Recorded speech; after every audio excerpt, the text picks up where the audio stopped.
नमस्कार दोस्तों, आप देख रहे हैं आधुनिक गुरु the science behind every pixel. पिछले वीडियो में हमने आई ड्रॉपर टूल के बारे में विस्तार से बात की थी। साथ ही हमने फोटोशॉप में यूज होने वाली कलर थ्योरी को भी डिटेल में समझाया था। हमने CMYK और RGB के साथ साथ लैब, SHB और वेब कलर के बारे में भी विस्तार से चर्चा की थी। अगर आपने पिछला वीडियो नंबर 11 नहीं देखा है तो उसे जरूर देखें। उस वीडियो को देखने के बाद आपको यह समझ में आ जाएगा कि फोटोशॉप में रंगों का सही उपयोग कैसे किया जाता है। इसके अलावा रंगों को लेकर आपके मन में जो भी डाउट होंगे वो भी काफी हद तक क्लियर हो जाएंगे। दोस्तों, इस वीडियो को देखने के बाद आप चेहरे से पिंपल आदि को रिमूव करना और चेहरे से दाग धब्बे हटाना सीख जाएंगे। हमारा यह video spot healing brush tool पर आधारित है। इस वीडियो में हम जो बातें सीखने वाले हैं वो इस प्रकार है। स्पॉट हीलिंग ब्रश टूल क्या है, किन प्रॉब्लम के लिए सही है, इसके ऑप्शन वार की पूरी समझ, इसकी बेसिक सेफ सेटिंग, इसको सही तरीके से यूज करने का वर्कफ्लो क्या है, इसमें सैंपल ऑल लेयर का सही मतलब क्या है, इस टूल में होने वाली कॉमन मिस्टेक क्या है, इस टूल की लिमिटेशन और इसे यूज कैसे किया जाता है, ये सब हम इस वीडियो में सीखेंगे। दोस्तों, YouTube की एल्गोरिदम कंटेंट की क्वालिटी के हिसाब से नहीं बल्कि एक घंटे में पूरा फोटोशॉप जैसे शॉर्टकट वीडियो को ज्यादा सपोर्ट करता है। जबकि हम हर टॉपिक को डिटेल में स्टेप बाय स्टेप समझाने की कोशिश करते हैं ताकि स्टूडेंट की फाउंडेशन मजबूत हो। हमें एक घंटा नहीं चाहिए, चाहे किसी स्टूडेंट को 15 दिन लगे या एक महीना, लेकिन जब वह सीख ले तो उसे जिंदगी भर छोटी छोटी चीजों के लिए इधर उधर ना भटकना पड़े। हमारा मकसद व्यू पाना नहीं, सही और डिटेल जानकारी आप तक पहुंचाना है, ताकि आप घर बैठे बैठे एकेडमिक लेवल जो पेड कोर्स होते हैं वो आपकी पहुंच में हो। और जो सीरियस स्टूडेंट होते हैं, जिन्हें अपना कैरियर बनाना है, जो अपने आप को हमेशा आगे देखना चाहते हैं, उन्हें एकेडमिक लेवल एजुकेशन ही चाहिए होती है। लेकिन यूट्यूब की एल्गोरिदम इस प्रकार के डिटेल वीडियो को पुश नहीं करती। 1500 से ज्यादा सब्सक्राइबर होने के बाद भी हमारा वीडियो सिर्फ 100 से 150 लोगों तक ही पहुंचता है, वो भी रैंडम लोगों को, जिनमें ज्यादातर लोग ऐसे होते हैं जिनका ग्राफिक्स से कोई लेना देना नहीं होता। इसी कारण हमारी वीडियो की रीच अक्सर 30 से 40 वीडियो तक रह जाती है। अगर यह वीडियो किसी तरह आपके पास पहुंचता है तो आप इसे पूरे जरूर देखें, और अगर यह आपको यूजफुल लगे तो इसका लिंक दूसरे लोगों तक जरूर शेयर करें जो फोटोशॉप सीखना चाहते हैं। तो चलिए सबसे पहले बात करते हैं स्पोर्ट हीलिंग ब्रश टूल की। सबसे पहले इसे सिलेक्ट कर लेते हैं। Sport healing brush tool Photoshop में किस लिए है और यह कैसे काम करता है। स्पॉट हीलिंग ब्रश टूल का काम है फोटोशॉप से छोटे छोटे स्पॉट हटाना, जैसे चेहरे से मुहासे, दाने, छोटे धब्बे, हल्के दाग, धूल के कण। मतलब जो चीज फोटोशॉप में नहीं होनी चाहिए और जो छोटी छोटी है उसे हटाओ। यहाँ ध्यान दीजिए, मैंने कहा छोटी छोटी चीजें। बड़े बड़े दाग धब्बों के लिए दूसरे टूल यूज किए जाते हैं, जिनके बारे में आगे आपको बताया जाएगा। इससे पहले कि हम देखें यह टूल काम कैसे करता है, अब सबसे पहले हम इस टूल से जुड़े ऑप्शन बार के ऑप्शन को समझ लेते हैं। सबसे पहले बात करते हैं ब्रश के साइज की। सबसे पहला ऑप्शन है ब्रश साइज। यहाँ से आप ब्रश का साइज सेट करते हैं। सबसे पहले इमेज में देखिए जिस दाग या धब्बे को हटाना है उसका साइज कितना है। ब्रश का साइज उस स्पॉट से बस थोड़ा सा बड़ा होना चाहिए। अगर ब्रश का साइज बहुत बड़ा हो गया तो आसपास का एरिया भी खराब हो जाएगा। इसके बाद अगला ऑप्शन है मोड। इसमें जो नॉर्मल मोड होता है वह डिफॉल्ट होता है और वही सबसे सेफ भी होता है। नॉर्मल मोड में जो हटाना है वो नेचुरल तरीके से ठीक होता है। शुरुआत हमें हमेशा यहीं से करनी चाहिए। इसके नीचे रिप्लेस। इस मोड में मुख्य रूप से टेक्सचर बदला जाता है, लाइट और शैडो भी कम बदलते हैं। इसका यूज बहुत कम केस में होता है। मल्टीपल स्क्रीन, डार्कन, लाइटन, ये सभी स्पेशल केस के लिए होते हैं। इनका यूज कलर और लाइट कंट्रोल के लिए किया जाता है। इनका यूज भी बहुत रेयर सिचुएशन में होता है। कलर। इस मोड में सिर्फ कलर ठीक होता है, टेक्सचर को यह बिल्कुल भी नहीं छेड़ता। ल्यूमिनोसिटी। इस मोड में सिर्फ ब्राइटनेस ठीक होती है, कलर में कोई बदलाव नहीं होता। लेकिन याद रखिए 90% काम नॉर्मल मोड में ही होता है। अभी के लिए बस आपको इतना ही याद रखना है। इससे अगला ऑप्शन आता है टाइप। यह ऑप्शन बहुत इंपॉर्टेंट है। इसमें सबसे बेस्ट ऑप्शन है कंटेंट अवेयर। कंटेंट अवेयर का मतलब होता है कि फोटोशॉप पूरे फोटो समझ रखता है।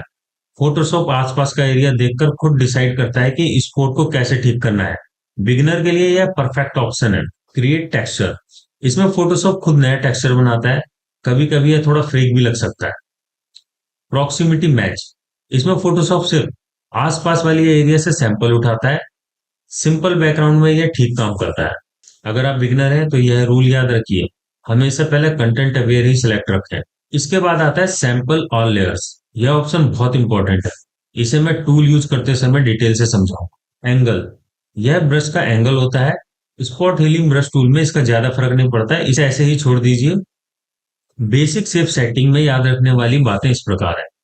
ब्रश का सही साइज रखें। Mode normal, type content aware, sample और लेयर ऑन, यही सबसे बेसिक और सेफ सेटिंग है। इसी सेटिंग से आप 90% प्रॉब्लम सॉल्व कर लोगे। चलिए, अब हमने इस टूल के ऑप्शन बार में मौजूद सभी ऑप्शन के बारे में जान लिया। अब जरा बात कर लेते हैं कि इसे यूज करने का सबसे सही तरीका क्या है। स्पॉट हीलिंग ब्रश टूल को सेलेक्ट करने के बाद, जैसे कि मैंने अभी बताया, आपको अपने टास्क के अनुसार ऑप्शन बार की सेटिंग पहले सेट कर लेनी चाहिए, जैसे ब्रश का साइज और बाकी जरूरी सेटिंग। अब एक ऐसी इमेज खोल लेते हैं जिस पर हम इस टूल को यूज करेंगे। मैं इस टैब को एक्टिव करके इमेज खोल लेता हूँ। अब इमेज के चेहरे को जूम करके कोई दाग धब्बा ढूंढ लेते हैं। देखिए, इस चेहरे पर ये जो छोटा सा पिंपल जैसा स्पॉट है, इसे हमें यहाँ से रिमूव करना है। और साइड में ये जो छोटा सा तिल है, इसे भी रिमूव करेंगे। यहाँ सबसे पहली और जरूरी बात आप हमेशा ध्यान में रखिएगा, स्पॉट हीलिंग ब्रश टूल सिर्फ छोटे छोटे करेक्शन के लिए बना है, यह किसी बड़े चेंज के लिए नहीं बनाया गया। अब हमारा सबसे पहला काम क्या है, इस छोटे स्पॉट के हिसाब से अपने ब्रश का साइज सेट करना।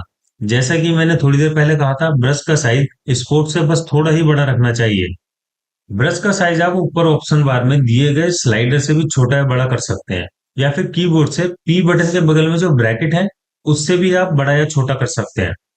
अब आप नई लेयर बनाइए, उस लेयर को सिलेक्ट रखिए। इसके बाद ऑप्शन बार में जाकर सैंपल और लेयर को ऑन कर दीजिए। अब सवाल यह है कि सैंपल ऑन लेयर ऑन करने से क्या होता है। जब हम इस ऑप्शन को ऑन करते हैं तो जो भी रिपेयर वर्क होगा वह नई लेयर पर होगा। ओरिजिनल इमेज को कोई फर्क नहीं पड़ेगा। ओरिजिनल इमेज पूरी तरीके से सेफ रहेगी। बस आप एक बात ध्यान रखिएगा, जो नई लेयर आपने बनाई है वह लेयर सेलेक्ट होनी चाहिए। अब जैसे ही मैं इन स्पॉट पर एक एक करके क्लिक करूंगा, ये अपने आप रिमूव हो जाएंगे। अब मैं यहाँ एक एक करके क्लिक कर रहा हूं। देखा आपने, जो बेकार से दिखने वाले स्पॉट थे वो एकदम गायब हो गए। अब आप नई लेयर को ऑफ कर दीजिए। देखा, वो सारे धब्बे फिर से वापस आ गए। इसका मतलब क्या हुआ, जो भी रिपेयर वर्क हुआ वो ऊपर वाली लेयर पर हुआ, नीचे वाली ओरिजिनल लेयर पर कोई बदलाव नहीं हुआ। इस तरह से ओरिजिनल इमेज सेफ रहती है। यही इस टूल की सबसे बड़ी खासियत है। अब एक और जरूरी बात ध्यान रखिए, जब हमने स्पॉट पर क्लिक किया तो हमने फोटोशॉप को यह नहीं बताया कि स्किन टेक्सचर के लिए सैंपल कहां से उठाना है। फोटोशॉप ने स्पॉट के आसपास के एरिया को देखकर खुद डिसाइड किया और स्पॉट को रिमूव कर दिया। यही वजह है कि हम इसे कहते हैं स्पॉट हीलिंग ब्रश टूल। अब बात करते हैं स्पॉट हीलिंग ब्रश टूल से होने वाली कॉमन मिस्टेक के बारे में। ये मिस्टेक बिगिनर ज्यादा करते हैं और इसी वजह से उन्हें लगता है कि ये टूल सही से काम नहीं कर रहा, जबकि प्रॉब्लम टूल में नहीं, उसको यूज करने के तरीके में होती है। सबसे ज्यादा होने वाली आम गलती यह है, लोग ब्रश का साइज बहुत बड़ा रखते हैं। जब ब्रश का साइज बहुत बड़ा होता है तो फोटोशॉप सिर्फ स्पॉट नहीं, उसके आसपास का अच्छा एरिया भी बदल देता है। इससे स्किन अनइवन लगने लगती है। इसलिए हमेशा याद रखिए, ब्रश का साइज स्पॉट से बस थोड़ा सा बड़ा होना चाहिए। दूसरी गलती जो करते हैं, बहुत से लोग स्पॉट पर क्लिक करने के बजाय ब्रश को ड्रैग कर देते हैं। Spot healing brush tool click करने के लिए बनाया गया है, पेंट करने के लिए नहीं। अगर आप ड्रैग करेंगे तो टेक्सचर फैल सकता है और रिजल्ट गड़बड़ हो सकता है। इस टूल के साथ हमेशा सिंगल क्लिक का यूज करें। तीसरी गलती, कई बार लोग नई लेयर बना लेते हैं लेकिन सैंपल ऑल लेयर को ऑन करना भूल जाते हैं। ऐसे में कुछ भी रिमूव नहीं होता या फिर ओरिजिनल इमेज खराब हो जाती है। इसलिए रूल याद रखिए, नई लेयर बनाओ, उसे सेलेक्ट रखो, सैंपल ऑल लेयर ऑन करो। चौथी गलती, स्पॉट हीलिंग ब्रश टूल सिर्फ छोटे स्पॉट के लिए है। अगर आप इससे बड़े दाग, झुर्रियां या बड़े मार्क हटाने के लिए यूज करेंगे तो रिजल्ट खराब आएगा। बड़े काम के लिए दूसरे टूल होते हैं जिनके बारे में हम आगे सीखेंगे। पांचवी गलती, कई लोग इमेज को जूम किए बिना सीधे काम शुरू कर देते हैं। ऐसे में उन्हें लगता है कि स्पॉट हट गया, लेकिन जूम करके देखने पर टेक्सचर टूटा हुआ नजर आता है। इसलिए हमेशा पहले जूम करें, फिर क्लिक करें और जूम आउट करके फिर चेक करें। याद रखने वाली सबसे जरूरी बात, स्पॉट हीलिंग ब्रश टूल छोटे, साफ और क्विक करेक्शन के लिए है। यह टूल फोटोशॉप की इंटेलिजेंस पे काम करता है। आपको बस यह ब्रश चुनना है और सही जगह पे क्लिक करना है, बाकी काम फोटोशॉप खुद कर लेगा। तो दोस्तों, इस वीडियो में इतना ही। अगर आपके मन में अभी भी कोई डाउट है तो कमेंट सेक्शन में जरूर पूछिए। इस वीडियो को उन लोगों के साथ जरूर शेयर कीजिए जो फोटोशॉप सीखना चाहते हैं। याद रखिए, जब आप सीख रहे होते हैं तब आप देश की तरक्की में अपने हिस्से का योगदान दे रहे होते हैं। तो दोस्तों, आप देख रहे थे आधुनिक गुरु, the science behind every picture.